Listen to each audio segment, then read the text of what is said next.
మనము కలకత్తాలో జరిగే డాక్టర్ కి 9 తారీఖు నాడు ఏదైతే జరిగిందో ఆ దుర్ఘటన అనేది చాలా అవాంఛనీయమైనది.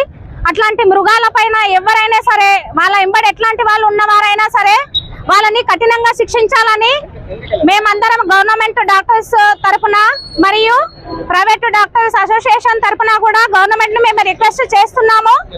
ఒక డాక్టర్ అనేది వాళ్ళ చిన్నప్పటి కళ.